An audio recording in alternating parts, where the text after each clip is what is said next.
자, 오늘 본문의 말씀은 기독교 역사에서 최초의 공의회, 그러니까 모든 교회를 대표하는 이들이 함께 모여서 열었던 첫 번째 회의입니다. 이건 역사적으로 최초의 공의회 사건이다.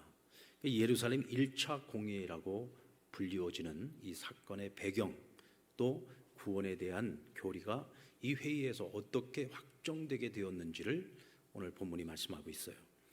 자, 예루살렘 공의회가 열리게 된 그 배경부터 설명을 드린다면, 수리와 안디옥 교회를 중심으로 한 이방인 교회들 안에서 한 가지 문제가 발생을 합니다. 우리가 구원을 얻는 것이 과연 믿음으로만 얻는 것인가? 아니면 모세의 율법, 또 유대인들이 받는 할례를 받아야만 구원을 얻는 것인가? 이 문제를 가지고서 무엇이 진리인지가 확정이 안 돼 있다 보니까 서로의 의견이 분분해서 교회가 굉장히 큰 어려움을 겪게 됩니다. 바울과 바나바가 1차 선교여행을 마치고 와서 이 수리 안디옥에 와서 선교 보고를 하는데, 이방 지역을 다니면서 그들에게 복음을 전할 때 그들에게 성령이 임하고 복음을 받아들여 영접을 하는데, 그들에게 세례를 베풀 때 성령 세례가 임하고 성령의 기름 부으심이 임하고 기사와 표적들이 나타나고, 그러면서 교회가 세워지고 주의 제자들이 세워지는 이 놀라운 일들을 그들이 보고를 하게 되죠. 그 보고를 들은 수리 안디옥 교회 이방인 교인들이 얼마나 기뻤겠습니까? 하나님께서 우리 이방인들을 구원하기를 원하시고 또 이렇게 이방인 선교사들을 통해서 놀라운 일들을 이루셨구나. 너무너무 감사하고 너무너무 기뻤습니다. 그런데 그 기쁨도 잠깐이었어요. 한 가지 깊은 고민에 빠지게 되죠.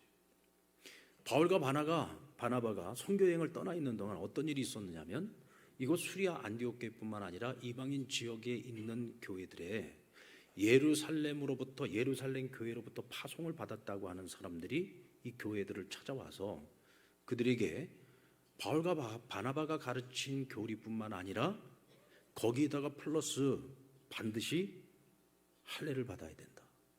반드시 모세의 율법을 지켜 행해야 된다.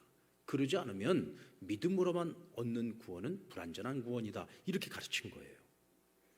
그런데 바울과 바나바가 와서 전하고 있는 말씀을 들어보면 할례와 전혀 상관없이, 모세의 율법과 전혀 상관없이 오직 복음을 들은 사람들이 믿음으로 구원을 얻었단 말이죠. 그럼 대체 누구 말이 맞는 거냐? 여러분, 이방인 교회들은 처음 그 뿌리를 어디에 두고 있는 겁니까? 예루살렘 교회 뿌리를 두고 있잖아요. 여기서 복음이 태동이 됐거든요. 여기서 시작이 된 겁니다. 그런데 예루살렘 교회로부터 보냄받은 사람들이 율법도 지켜야 된다, 할례도 행해야 된다, 그러니까 이게 이제 헷갈리는 겁니다. 대체 어느 것이 진리냐? 바울과 바나바의 말이 옳은 것이냐, 아니면 예루살렘에서 온 사람들의 이 이야기가 맞는 것이냐? 근데 문제는 뭐였냐면, 당시 예루살렘 교회조차도 이 구원에 대한 교리가 아직까지 확정되지 않은 가운데 있었다는 거예요.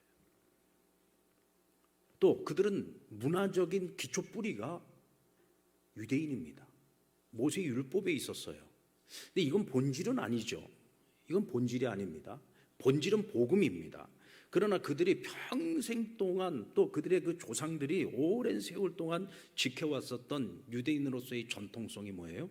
할례를 행하는 겁니다. 그거는 몸에다가 하나님의 백성이라고 하는 흔적을 남기는 거예요. 하나의 표식입니다. 그것이 그들에게 가져다 주는 자부심이라고 하는 것은 어마어마한 거였죠. 그래서 그것을 우리는 선민사상이라고 얘기하지 않습니까? 이 세상에 유일하게 하나님의 백성으로 구별된 자들, 구별된 백성들, 어마어마한 자부심이죠. 근데 그 흔적을 자기들 몸에 가지고 있어요. 그게 뭐예요? 할례였단 말이죠. 할례. 그러니까 예수 믿고 구원을 얻고 이제는 하나님의 자녀가 되고 기독교인이 되었음에도 불구하고 아직까지 예루살렘 교회 유대인 출신의 기독교인들은요, 이걸 포기하는 게 쉽지 않았어요. 왜냐하면 그것이 가져다주는 문화적인 우월감, 민족적인 우월감이 너무너무 컸기 때문이죠. 또 모세의 율법, 평생을 지키면서 살아왔었던 그 모세의 율법을 버린다는 거, 이거 쉬운 일이 아닙니다. 그러다 보니까 예루살렘 교회는 여전히 할례를 행하고 있었고 또 모세의 율법도 지키고 있었어요. 이것을 교리화하지는 않았습니다마는 그들이 어렸을 때부터 평생을 그렇게 살아왔던 사람들이기 때문에 그냥 자연스럽게 그렇게 살아온 거죠. 그러나 이방인 기독교인들의 입장에서는 만약에 할례를 행해야 된다 그러면 믿음으로 얻는 구원 외에 할례를 행해야 되는 거예요. 또 모세의 율법도 다 지켜 행해야 되는 것입니다. 이게 쉬운 일이 아니죠. 그런데 여러분, 하나님께서는 구원의 길에 율법이나 할례를 구원의 조건으로 허락하신 적이 없습니다. 이것은 단지 하나의 문화였을 뿐인 거죠. 그런데 여기서 오는 이 혼란 때문에 오늘 수리 안디옥 교회 이방인 기독교인들은 이 바울과 바나바의 선교 보고를 들으면서 기쁘면서도 또 한편으로는 찝찝한 거예요. 내가 구원받은 게 맞나? 우리가 구원받은 게 맞나? 바울과 바나바가 가서 복음 전해서 구원받았다는 그 수많은 이방인들이 진짜 구원받은 게 맞을 걸까? 이 구원의 교리가 확실하게 확정되지 않으면, 분명하게 그들에게 지시되지 않으면 그들은 예수 믿어도 계속 찝찝할 수밖에 없는 겁니다. 그래서 수리 안디옥 교회가 결정을 내린 것이 뭐냐면, 바울과 바나바 그리고 예루살렘에서 와서 모세의 율법을 지켜 행해야 된다고 주장하는 사람들, 그들 중에 몇 사람을 함께 예루살렘 교회로 보내게 됩니다. 그리고 그곳에 있는 교회의 어른들, 사도들과 장로들과 그들을 다 불러 모아서 이제 첫 번째 회의를 통해 우리에게 확실하게 가르쳐 주십시오. 분명한 기준을 정해 주십시오. 확실한 교리를 전해 주셔야 됩니다. 그래야 우리가 신앙생활 제대로 할 수 있습니다 하고 그들을 파송해서 오늘 1차 공의회가 열리게 되었다는 거죠. 자, 여기서 바울과 바나바가 본인들의 선교 보고를 하면서 우리가 가서 경험한 바에 의하면 오직 믿음으로 구원을 얻더라, 이것을 변론을 합니다. 또 예루살렘으로부터 보냄을 받았었다고 말하는 이 사람들 역시 아니다, 반드시 모세의 율법뿐만 아니라 할례도 행해야 된다라고 주장을 하면서 이 변론이 아주 치열하게 이제 다툼과 변론으로 이어지게 됩니다. 7절에도 보면 많은 변론이 있었다 그랬어요. 그러니까 굉장히 긴 시간 동안 변론을 했던 것을 알 수가 있습니다. 그런데 여러분, 이 변론에는 답이 없어요. 왜냐하면 각자가 자기 주장을 하고 있기 때문에 평행선입니다. 교차점이 없죠. 평행선이에요. 여기선 절대로 답이 나올 수가 없습니다. 자, 근데 우리는 여기서 먼저 한 가지 짚어보고 넘어가야 될 것이 있는데, 예루살렘으로부터 보냄을 받았다라고 하는 이 사람들에 대해서 좀 알아볼 필요가 있어요. 이들은 예루살렘 교회로부터 파송받았다라고 안디옥 교회에 가서 사람들에게 그렇게 보고를 했습니다. 그런데 문제는 여러분들, 오늘 본문 그 다음 절인 12절서부터 시작되어지는 내용이 뭐냐면, 당시의 예루살렘 교회 초대 감독이었던 예수님의 동생인 야고보가 마지막 최종적으로 이 오직 믿음으로 말미암는 구원의 교리를 확정하는 과정 속에서 그가 하고 있는 변론의 내용을 가만히 살펴보면은요, 이 예루살렘에서 파송받았다는 사람들이 얘기하고 정반대 얘기를 하고 있어요. 정반대 얘기입니다. 그 얘기는 무슨 얘기냐면, 이 사람들을 예루살렘 교회가 파송한 적이 없다는 얘기예요. 예루살렘 교회가 이 사람들을 파송을 했다고 하면 야고보도 같은 얘기를 해야 되는데 전혀 다른 얘기를 하고 있단 말이죠. 한마디로 말해서 이 사람들은 거짓말을 하고 있는 겁니다. 예루살렘 교회로부터 파송받은 적이 없어요. 그런데 자기들이 가서 자신들의 교리, 자신들의 주장을 합리화시키기 위해서 마치 예루살렘 교회로부터 권위를 받아 우리가 와서 너에게 전한다, 이런 식으로 거짓말을 했던 거죠. 여러분, 율법주의를 맹신하는 자들의 특징을 보면은요, 그들은 거짓말을 서슴지 않고 한다는 겁니다. 여러분들, 예수님 시대에 예수님을 십자가에 못 박아 죽였던 바리새인들, 제사장 그룹, 서기관들, 이 사람들을 보세요. 이 사람들은 전부 율법주의자들 아닙니까? 자신들이 믿고 있는 전통, 자기들이 지금까지 지키려고 애썼던 그런 율법의 여러 가지 규례들, 그것들을 철저하게 자기들은 지킨다고 말하는 사람들이었어요. 그런데 그들은 예수님을 죽이기 위해서 자기들끼리 똘똘 뭉쳐서 처음부터 끝까지 전부 거짓말을 합니다. 예수님과 함께 논쟁을 벌이고 예수님께 어떤 질문을 던질 때도 보면 항상 목적이 있었잖아요. 예수를 시험에 빠뜨리기 위해, 예수를 죽이기 위해, 항상 그들의 목적 자체는 살인에 있었습니다. 하나님의 아들이신 예수를 죽이기 위해서 그들은 서로가 전혀 다른 교리, 다른 신앙적 색깔을 가지고 있었던 사람들인데도 불구하고 오직 예수 죽이는 목적 하나로 똘똘 뭉쳤어요. 그리고 있지도 않은 거짓말들을 쉽게 지어서 내뱉습니다. 여러분, 율법주의자는 법을 지키는 사람들이잖아요. 법을 지키는 사람들이면 누구보다도 정직해야 될 사람들인데 그들은 자신들의 논리를 지키기 위해서 거짓을 일삼는 사람들이었다. 오늘 지금 이 사람들도 율법주의자들이 아닙니까? 우리가 예수는 믿어. 예수 믿어서 우리 구원받았어. 그러나 그것만 갖고는 안 돼. 율법도 지켜야 돼. 할례도 행해야 돼. 그러면 이 사람들은 오직 믿음으로만 구원을 얻는다고 말하는 사람들보다도 더 정직해야 되잖아요. 더 진실돼야 되는 것 아닙니까? 그런데 그렇지가 않아요. 이들은 계속 거짓말을 하고 있습니다. 전 근데 더 나쁜 사람들이 있다고 생각합니다. 더 나쁜 사람들은 누구냐? 예루살렘 교회 지도자들입니다. 지금 예루살렘 공회에 와서 교회로부터 파송받았었다라고 하는 사람들이 하는 이야기를 들을 때 이 사람들은 알잖아요. 예루살렘 교회 지도자들이니까 자기들이 파송했던 사람인지 아닌지를 이미 알고 있어요. 그런데도 불구하고 이 사람들이 지금 거짓말을 하고 있는 사람들이라는 걸 알면서도 그들이 하고 있는 변론을 오늘 보니까 그 변론이 길었다고 했잖아요. 변론이 굉장히 길었습니다. 근데 그것을 끝까지 듣고 있다는 거죠. 아닌 것은 아니잖아요. 한마디면 끝납니다. 우리는 당신들을 파송한 적이 없어. 왜 당신들 거짓말하는 거야? 한마디면 끝납니다. 그런데 끝까지 듣고 있어요. 여기는요, 암묵적 동의가 있다는 것을 의미합니다. 이 암묵적 동의라고 하는 것은 뭐냐? 그들이 말은 안 하고 표현은 안 하고 있지만 예루살렘 교회 지도자들도 그들과 생각을 같이 하고 있다는 거죠. 그들 역시도 마찬가지로 할래? 그거 행해야지. 율법? 지켜야지. 왜요? 그것이 유대인으로서의 문화적 우월감을 가져다주고 자기들이 가지고 있는 건 선민사상. 사실 여러분들 유대인들에게 있어서 자랑할 거는 그거밖에 없잖아요. 뭐 자기들이 무슨 강한 군대를 가지기를 했습니까? 나라가 부강하기를 합니까? 로마의 식민지 아니었습니까? 아무것도 아닌 나라거든요. 그들에게 있어서 유일한 자부심은 오직 여호와 하나님의 선민이라는 거, 그거 하나밖에 없었어요. 기독교인이 되었음에도 불구하고 복음으로 하나님의 자녀가 된 것을 확신하면서도 여전히 율법으로부터 자유하지 못한 예루살렘 교회 지도자들의 한계를 보여주고 있는 장면이라는 거죠. 그러나 여러분, 본질이 아닌 이런 문화적 우월감에 사로잡힌 교회라고 하면 이 교회는 진리를 수호할 자격이 없습니다. 그렇지 않습니까?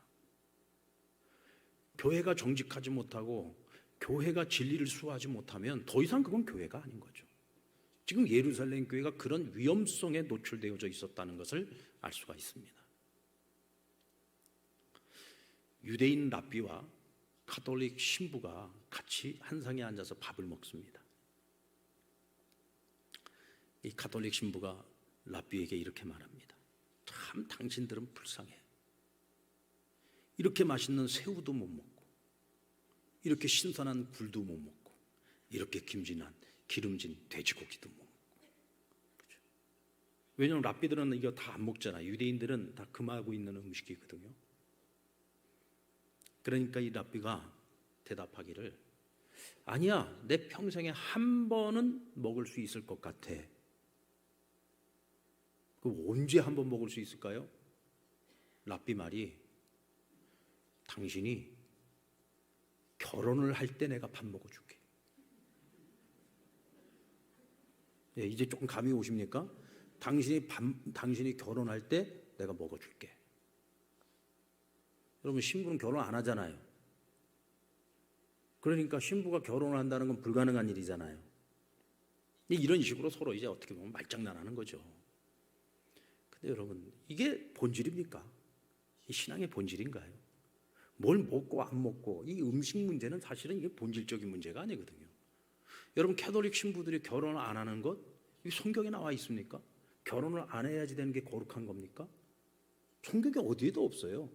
단지 결혼을 안 하는 것을 어떤 하나의 거룩의 상징으로 생각을 하는 거죠. 결혼 안 하고 전적으로 우리는 하나님의 신부가 되어서 오직 하나님만을 섬긴다는 것인데, 여러분, 결혼해서 가정을 이루고 하나님을 섬기는 게 어렵습니까? 결혼 안 하고 혼자 하나님 섬기는 게 어렵습니까? 여러분, 저는요, 자식을 키워보지 않고는 인생을 논하지 말라고 좀 말하고 싶어요. 그렇죠. 저는 이 동네에서 무슨 이제 어떤 큰 행사가 있어가지고 거기에 제가 기독교 대표로 참석을 하고 또 천주교 대표로 또 참석을 하신 신부님이 계세요. 연세가 많으신 분인데, 그 이제 우리 스님들 세 분이 거기에 이제 같이 참석을 하셨어요. 그 이제 세 종교의 이제 대표들이 같이 앉아서 어디서 식사를 했냐면 중국집에서 식사를 했습니다. 그 중국집에서 식사를 하다 보니까 이 스님들이 먹을 음식이 없는 거예요. 왜냐하면 짜장면에도 돼지고기 다 들어가 있죠. 뭐 그렇잖아요. 그 음식들에 보면은 그분들이 못 먹을 음식들이 꽤 많이 들어가 있어요. 그래서 제가 근데 이왕이면은 좀 다들 음식을 좀 다 먹을 수 있는 음식점으로 오지 왜 중국집으로 와서 이게 스님들한테 참 죄송하네요. 그랬더니 이분들이 뭐 우리가 알아서 먹겠습니다 그러시더라고요. 다 드시더라고요. 짜장면 뭐 다 드셨어요. 네, 알아서 먹겠다는 게 알아서 드시더라고. 알아서 맛있게 잘 드시더라고. 근데 이제 거기 이제 천주교 신부님이 계시는데, 이 신부님이 옛날부터 정치를 굉장히 많이 하신 분이에요. 그러니까 이제 민주화 세력에 어떻게 보면은 좀 앞장서셨던 그런 분인데, 이분이 제가 참 자주 만났었어요. 근데 이분은 만날 때마다 보면은 하여간 첫 만남에서부터 시작해서 헤어질 때까지 보면은 주로 이분이 혼자 얘기 다 하시거든요. 항상 똑같은 얘기예요. 옛날에 자기 정치했던 얘기, 뭐 민주화 투쟁했던 얘기, 뭐 대통령도 자기한테 와서 인사하고, 뭐 신인 대통령도 뭐 박근혜라고도 안 해. 그네가 남한테 인사하고, 뭐 이런 식으로 뭐 다 이렇게 말씀하시는 분이에요. 근데 이분이요, 그렇게 얘기를 잘하시다가 갑자기 출산 얘기가 딱 나오니까 그때부터 입 딱 다물고 한 말씀도 안 하시더라고.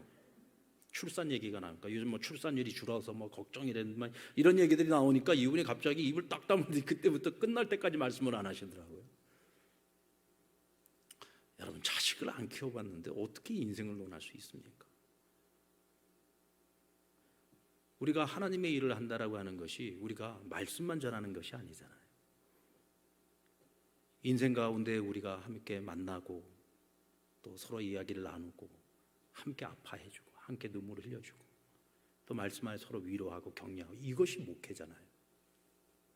그렇지 않습니까? 근데 사실 이런 모든 것들은 다 본질이 아니에요. 다 비본질적인 것들이에요. 진짜 본질은 뭐냐? 예수 믿고 구원받는 거죠. 그리스도의 복음 외에는 다른 건 다 비본질적인 것들입니다.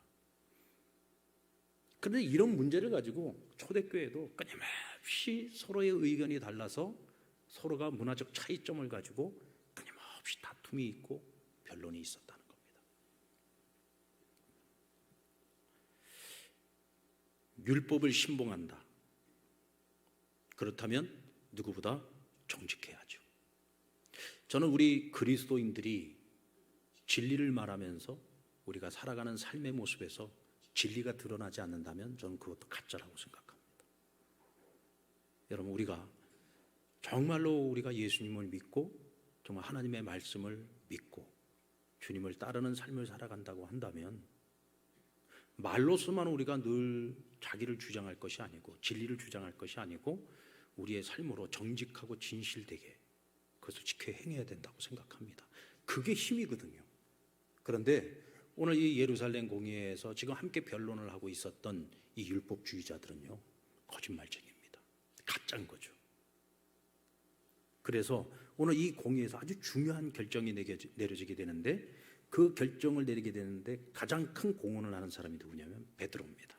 자, 사실 이제 오늘 이게 본문의 핵심이에요. 교리 결정을 내리지 못하고 많은 변론이 오가던 중에 베드로가 나서서 아주 유력한 주장을 하게 됩니다. 그 첫 번째 주장은 하나님께서 나를 구별하여 이방인에게 복음을 전하게 하셨고 내가 전하는 복음을 듣고 수많은 이방인들이 구원을 얻는 것을 내가 내 눈으로 보았고 내가 직접 경험했다. 내가 경험했다는 거예요. 누구한테 들은 얘기, 남들이 경험했던 것을 들은 얘기를 하고 있는 것이 아니라 당시 초대교회의 가장 큰 어른이었던 베드로가 이건 내가 직접 경험한 거야. 하나님이 나를 통해서 이방인들에게 복음을 전하고 그들이 구원 얻는 것을 나는 직접 봤어. 그들에게 성령이 임하시는 것을 내가 직접 봤어. 뭐 가장 확실한 증거 아닙니까? 하나님께서 그들과 우리, 다시 유대인들과 이방인들을 차별하지 아니하시더라는 거예요. 모두를 구원하기를 원하시더라는 것입니다. 그리고 세 번째는 왜 너희 하나님을 시험하느냐? 왜 너희가 하나님을 시험하느냐? 우리 조상과 우리도 능히 매지 못하는 멍에를, 여기서 말하는 멍에가 뭡니까? 율법이잖아요. 율법 안에 있을 때 그들은 자유함이 없었어요. 구원의 확신이 없었습니다. 왜? 아무리 율법을 지키려고 해도 항상 그 한계에 부딪히거든요. 그러니까 그 멍에는 우리도 지지 못하는 멍에였는데 왜 이방인들에게 그 멍에를 강요하려고 하느냐? 그것은 하나님이 하시고자 하는 일을 우리가 회방하는 것 아니냐? 우리가 지금 하나님을 시험하는 것 아니냐? 라고 그들에게 묻고 있는 것입니다. 베드로는 왜 다른 유대인들과 달리 이런 확신을 갖게 되었을까요? 그것은 우리가 너무나도 잘 알고 있는 사건, 욥바에서 고넬료의 집 사람을 에서 보낸 사람을 만나게 되고, 또 그가 보았던 환상을 통해서 하나님이 이방인에게 찾아가 그들에게 복음 전하라고 하는 메시지를 듣게 된 거죠. 처음엔 여러분, 베드로가 환상 중에 하늘로부터 쟁반이 내려오는데 거기에 율법에 금하고 있는 짐승들이 잔뜩 올라가 있는데 그것을 하늘의 음성이 들려오기를 먹으라 하는 거예요.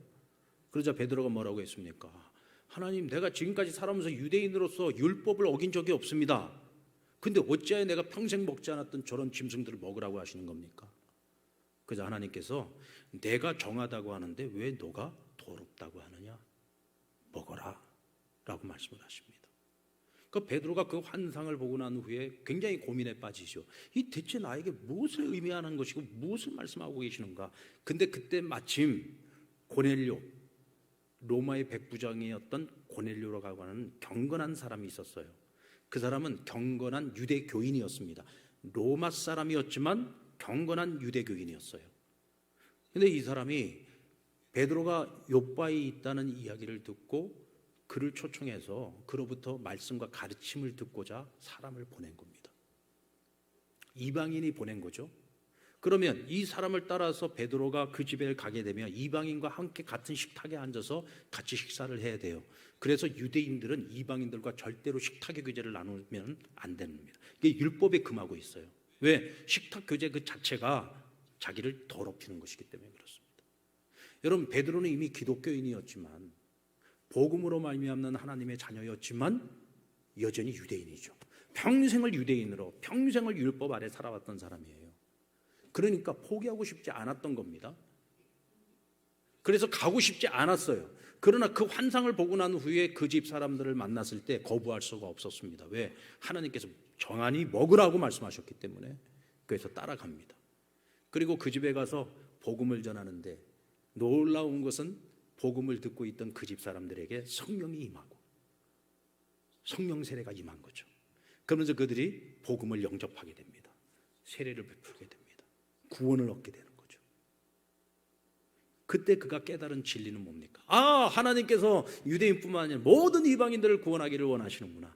그래서 베드로는 그날 이후부터 예루살렘이 아니라 이방 지역을 다니면서 복음을 전하기 시작했습니다.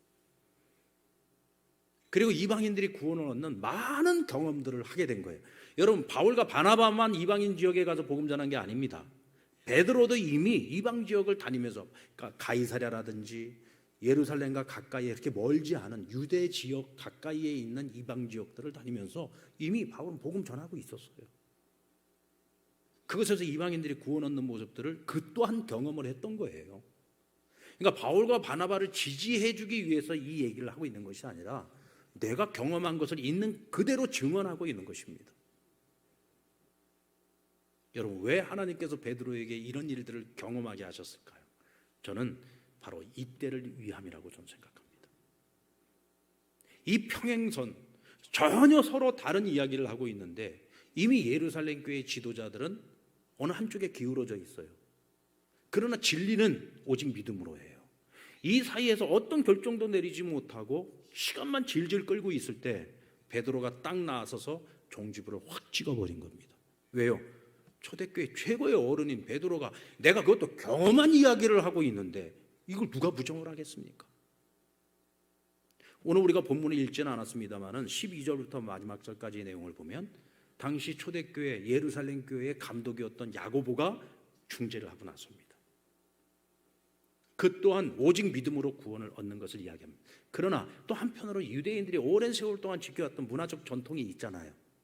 그래서 할례라든지 모세의 율법이라든지 이런 것들을 지키지 않아도 된다. 그러나 한 가지 너희가 꼭 이방인들이 지켜야 될 것이 있다. 그것이 무엇인가? 정결에 관한 부분입니다. 음식을 먹을 때에 너희가 정결례를 지켜야 되는 몇 가지 규례에 대해서는 너희가 좀 지켜줬으면 좋겠다. 그러니까 말하자면 중재를 한 거예요. 근데 그것은요 문화적인 문제이기 때문에 전혀 문제가 될 것이 없습니다. 야고보가 평화의 사도로서 아주 잘 중간에서 중재를 잘 해가지고 1차 공의회에서 확실한 구원의 교리가 결정이 된 거예요. 그것이 뭐냐? 오늘 저와 여러분이 믿고 있는 대로 오직 믿음으로 말미암는 구원입니다. 할렐루야. 만약에 여러분 예루살렘 공의회에서 할례도 행해야 된다, 모세 율법 다 지켜야 된다, 그러면 저와 여러분도 여전히 그 무거운 멍에를 메고 살아가야 할 겁니다. 그러나 성령님께서 베드로로 하여금 그 귀한 경험을 하게 하시고 또 그가 나서서 당시 예루살렘 교회 지도자들에게 자신의 경험을 간증함으로써 가장 이상적이고 또 하나님께서 원하시는 우리 구원의 교리가 확정이 되게 된 것입니다.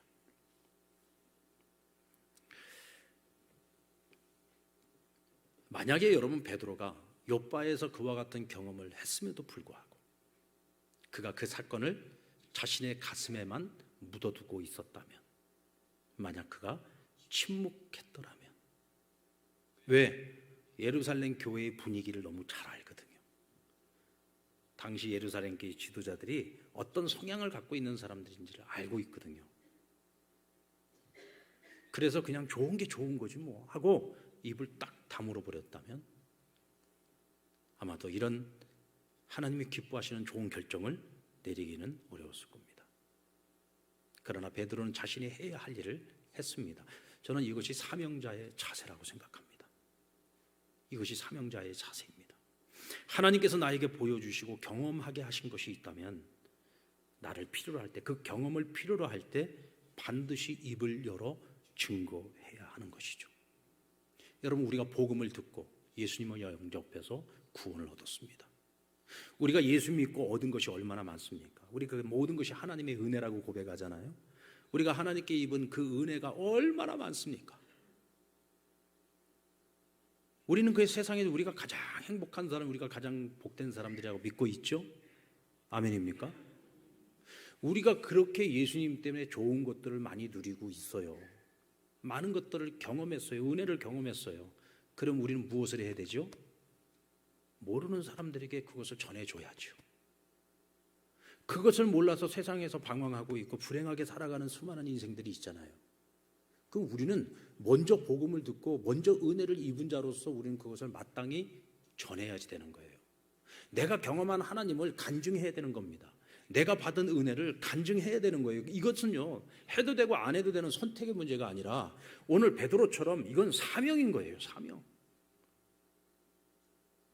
이때를 위하여 누군가가 나에게 복음을 들어야 될 바로 이때, 지금 이 순간을 위해서 하나님이 우리로 하여금 그 모든 것들을 경험하게 하신 거죠. 어저께 이제 우리 제자대학을 이제 시작을 했어요. 제자대학 양육반, 이제 오전반, 저녁반.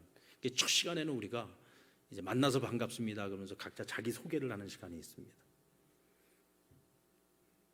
자기를 소개하고 또 내가 어떻게 예수님을 만나게 됐고 어떻게 언제쯤 주님을 영접했었고 내가 가장 행복했던 시절, 가장 불행하고 힘들었던 시절, 이제 그런 자기 고백들을 하는 거예요. 그러다 보면은 자연스럽게 나오는 것이 뭐냐면 자기 간증들이 나오죠.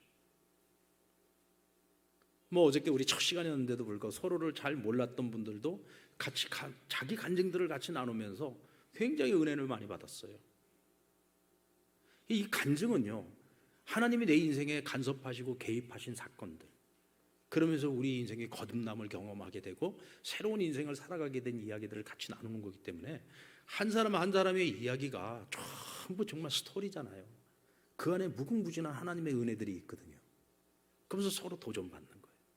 전혀 예수 모르는 사람들은 우리의 간증을 통해서 예수님을 만나게 되고, 같은 신앙 안에 있는 사람들은 서로 다른 경험이지만 그 다른 경험들을 통해서 하나님이 어떻게 일하시는지를 우리가 또한 경험하게 되는 거죠. 그러면서 그 안에서 정말 풍성한 은혜를 우리가 함께 나눌 수 있는 겁니다.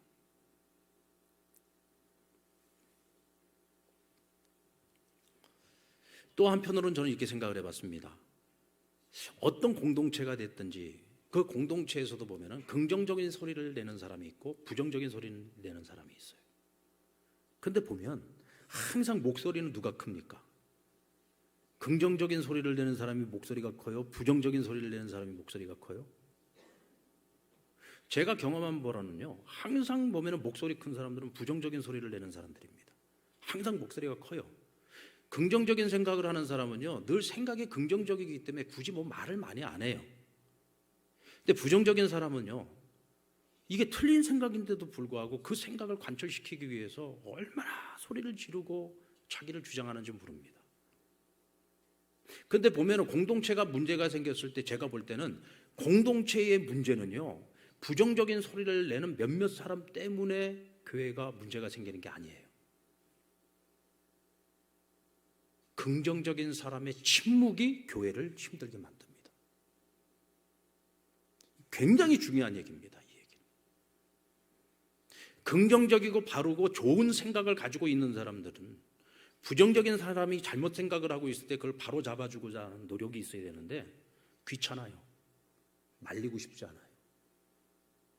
불편하고 싶지 않아요. 또 부정적인 사람들은 강하거든요. 자기 주장이 굉장히 강해요. 그러니까 부딪히기가 싫어요. 그래서 그냥 피해가는 거예요. 근데 문제는 그 공동체의 분위기는 부정적인 사람이 전체를 끌고 가버립니다. 그래서 한국 교회 안에 보면은 시험 많이 들고 교회가 어지럽고 힘든 교회들을 보면 하나같이 다 그래요. 똑같은 문제예요. 저는 예전에 제가 어느 교회에 오랫동안 섬겼을 때 그 교회 한국 교회를 가장 대표하는 교회인데도 불구하고 근 10몇 년 동안을 교회가 하루도 평안한 날이 없었어요. 근데 제가 그 교회를 7년을 섬기면서 경험했던, 제가 그때 깨달았던 것이 뭐였냐면, 긍정적인 다수가 침묵을 할 때 교회가 망해가는 것을 저는 봤습니다. 그런데 그 교회가 다시 회복이 될 수 있었던 것은 그 교회의 가장 큰 어른이었던 원로 장로님 한 분이 그 교회의 긍정적인 다수들을 불러 모아놓고 당신들 대체 뭐 하는 사람들이냐, 당신들의 침묵이 이 교회를 망하게 만들었다. 그리고 그들을 얼마나 혼을 냈는지 모릅니다. 그리고 나서 그분들이 긍정적인 다수가 그때부터 교회를 바로잡기 위해서 노력을 하면서 교회가 다시 회복이 되기 시작하는 것을 저는 봤어요. 이것은 여러분, 교회뿐만 아니라 모든 공동체 안에서 우리는 이 원리를 절대로 잊지 말아야 됩니다. 베드로가 만약 그날 그 자리에서 전체적인 분위기만 보고 아유 귀찮아, 괜히 여기 내가 나섰다가 뭐 내가 얘기한다고 뭐 통하겠어, 자기 혼자서 이렇게 혼자 다 생각을 해버리고 자기가 해야 할 일을 만약에 하지 않고 입을 딱 다물어 버렸으면 1차 공회에서 절대로 이런 좋은 결론은 나오지 않았을 겁니다. 여러분 꼭 기억하셔야 됩니다. 우리는 늘 하나님 말씀 안에서 긍정적인 사람이 돼야 됩니다. 믿음의 사람이 돼야 됩니다. 올바른 생각을 할 수 있어야 됩니다. 그리고 올바른 생각을 가지고 있을 때 부정적인 소수나 다수에게 절대로 흔들리지 말고 잘못된 것은 바로 잡기 위해 노력하는 사람이 돼야 됩니다. 이것이 우리의 사명이고 책임이라는 사실을 절대로 잊지 마십시오. 그리고 베드로는 자신이 보고 들은 것에 대해서 확신을 가지고 전했어요. 저는 이것이 굉장히 중요하다고 생각합니다. 내가 믿고 있는 진리, 이 진리에 대한 확신, 진리에 대한 확신은요 흔들리면 안 돼요. 이건 목에 칼이 들어와도 이건 내가 지켜내야 되는 겁니다. 10절 말씀해 보면 그런데 지금 너희가 어찌하여 하나님을 시험하여 우리 조상과 우리도 능히 매지 못하던 멍에를 제자들의 목에 두려느냐? 너희가 어찌하여 하나님을 시험하느냐? 왜 그들이 하나님을 시험하는 것으로 보았습니까? 아니기 때문에. 율법 아니기 때문에.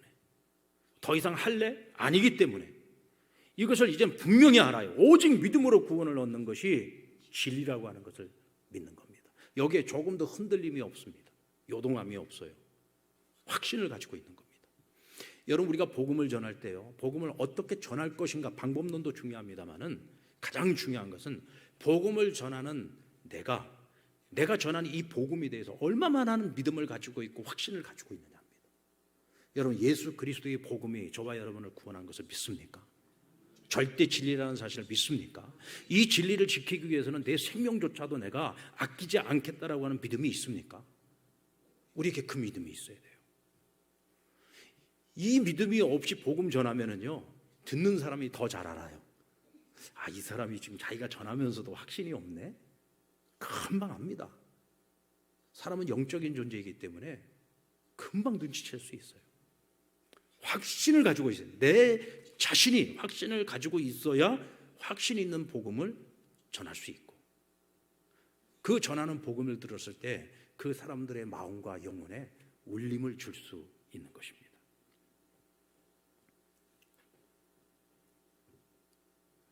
그리고 결과적으로 보면 이방인 지역 교회에서 일어난 교리 논쟁과 다툼은 예루살렘 교회가 오랜 시간 동안 해결하지 못하고 있던 이방인의 구원 문제, 구원의 조건에 대한 진리를 확정짓는 계기가 되었습니다. 그리고 베드로는 이렇게 말합니다. 이 모든 일은 성령님께서 하신 일이다. 성령님께서 하신 일이다. 바울과 바나바의 선교 여행 중에 복음 듣고 수많은 이방인들이 예수 믿고 구원을 얻게 된 사건, 여러분, 성령님이 하시지 않고는 절대로 불가능한 일입니다. 성령님이 하신 겁니다. 그래서 사도행전은요, 성령행전이라고 부릅니다. 사도들이 가서 행한 일이지만 그 일의 열매는 성령님이 하시는 일이기 때문에 그렇습니다. 성령님이 믿음의 역사를 일으킵니다. 유대인으로서의 베드로가 문화적인 편견을 극복하고 이방인을 구원하시는 하나님의 은혜를 증거할 수 있었던 것도 성령님께서 이방인들에게 임하시고 그들로 믿음에 이르게 하는 것을 경험하게 하신 것, 베드로로 하여금 경험하게 하신 분도 누구예요? 성령님이시다. 성령님이시다. 여러분들, 우리가 그리스도인으로서 이 세상을 살면서 우리 인생에 항상 좋은 일만 생기지는 않죠. 아픔도 있고 상처도 있고 또 때로는 죽을 만큼 힘든 어떤 순간들을 경험하기도 하게 하십니다. 그런데 우리 믿는 자에게는요, 하나도 버릴 것이 없어요. 하나님께서 우리로 하여금 아픔을 경험하게 하시고 상처를 경험하게 하시고 어떤 인생에 정말 해결할 수 없는 어떤 난제를 경험하게 하시는 것도요, 다 하나님 계획이 있었어요. 하나님께서 그걸 다 들어서 사용하세요. 다 들어서 사용하십니다. 저는 어린 시절을 굉장히 좋은 부모님 만나서 정말 평안하게 보냈어요. 중고등학교 시절도 역시 마찬가지였고, 그리고 이제 목회를 하기 위해서 신학대학을 졸업을 하고 이제 신학대학원을 들어가고, 근데 그렇게 평안하게 잘 살았던 내 인생에 어느 날 갑자기 불어닥친 정말 감당할 수 없는 그런 태풍을 만납니다. 폭풍을 만나. 내 인생 전체가 마치 좌초할 것 같은 그런 어려움을 겪었어요.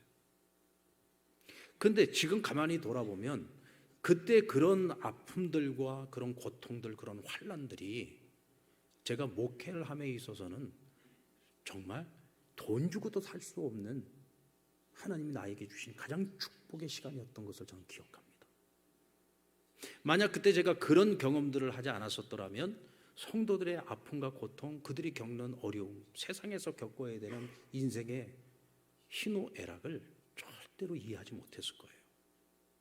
근데 하나님이 목회자 한 사람을 세울 때에는요, 그 목회자를 통해서 많은 영혼들을 구원하고 그들을 양육하고 훈련시키고 그들을 바른 길로 인도해야 되기 때문에 그만큼 하나님께서 이 훈련시키고 연단시키는 거예요.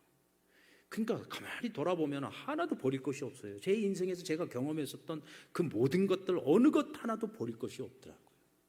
어느 것 하나도 버릴 것이 없어요. 저는 이것이 저뿐만이 아니라 우리 모든 그리스도인의 삶은 다 똑같다고 생각합니다. 여러분들이 겪었던 정말 기억하고 싶지 않을 만큼 힘들고 어려웠던 고난의 시간들이 있었다면 여러분 그거 잊으려고 노력하지 마시고 오히려 내게 그 고난을 주셨던 하나님을 사랑하시고 오히려 이 고난이 누군가에게는 교훈이 될 수 있고 누군가에게는 위로가 될 수 있고 누군가에게는 그의 인생의 길잡이가 되어줄 수 있는 하나님이 내게 경험하게 하신 은혜인 것을 깨달으시길 바랍니다. 하나님 반드시 사용하실 겁니다. 저는 이제 우리 목사님들 같이 이렇게 동역을 하면서 우리 이제 목사님들 가정 안에도 뭐 이런저런 일들이 발생하고 본인들에게도 힘든 일들이 생겨요. 그걸 제가 항상 선배로서 제가 늘 해준 얘기가 있어요. 제가 얘기를 할 때 어쩌면 우리 목사님들은 그렇게 받아들일런지 몰라요. 아유, 또 목사님 또 이제 라떼 목사 이렇게 생각할 수도 있을런지 몰라요. 그런데 제가 그런 이야기들을 해주는 거 목사님들에게 위로해 주시죠. 이게 다 기도하라고 하는 거야. 다 이런 걸 또 경험을 통해서 나중에 내가 아파봐야 또 성도들도 아픔을 치유할 수 있으니까 하나님 경험하게 하시는 거야 라고 얘기를 해줘요. 근데 그거는 하나의 지식으로서 얘기해 주는 거예요. 저도 앞서 인생 조금 먼저 살았다고 제가 경험한 바가 있기 때문에 확신을 갖고 얘기를 해줄 수 있는 거죠. 아마 지금 이 이야기를 들으면서 여러분들 다 공감하실 거예요. 여러분 그 어떤 아픔도 그 어떤 상처도 우연이 없어요. 언젠간 성령님께서 그 모든 것들을 다 사용해서 지금도 여러분들을 사용하고 계실 것이고 앞으로도 여러분들을 사용해 가실 겁니다. 그래서 여러분들에게 꼭 부탁드리고 싶은 건 여러분이 인생을 사랑하십시오. 주 안에 있는 여러분의 인생을 사랑하세요. 아무리 힘들어도 사랑하십시오. 아무리 아파도 사랑하십시오. 여러분들을 정말 힘들게 하고 아프게 하는 사람이 있으면 그 사람도 사랑하십시오. 하나님께서 또 그를 통해 경험하는 것을 통해 또 누군가의 아픔을 만져주고 또 누군가를 위로하게 하시려고 하나님이 주시는 경험일 수 있습니다. 저는 이 모든 것이 성령님의 역사라고 믿습니다. 여러분들 정직하십시다. 우리 그리스도인은 정직해야 됩니다. 정직이 빠진 어떤 교훈도 가짜입니다. 정직이 바탕이 돼야 됩니다. 이것이 힘이 있습니다. 살다 보면 우리가 경험한 모든 것들이 하나님의 때에 쓰임받게 됩니다. 그리고 경험한 것들을 내가 누군가에게 전해주어야 될 때 머뭇거리지 마십시오. 피하지 마십시오. 나의 경험이 누군가를 살리는 은혜가 될 수 있습니다. 내가 믿고 전하는 복음이 진리라는 확신을 가지고 전하십시오. 매 순간 복음의 진리에 대해서 여러분들 믿고 확신하고 사랑하고 전하십시오. 그러면 하나님께서 우리의 모든 것을 합력하여 선을 이루실 겁니다. 오늘 저와 여러분의 삶이 인생이 그렇게 쓰임받게 되기를 주님의 이름으로 축원합니다.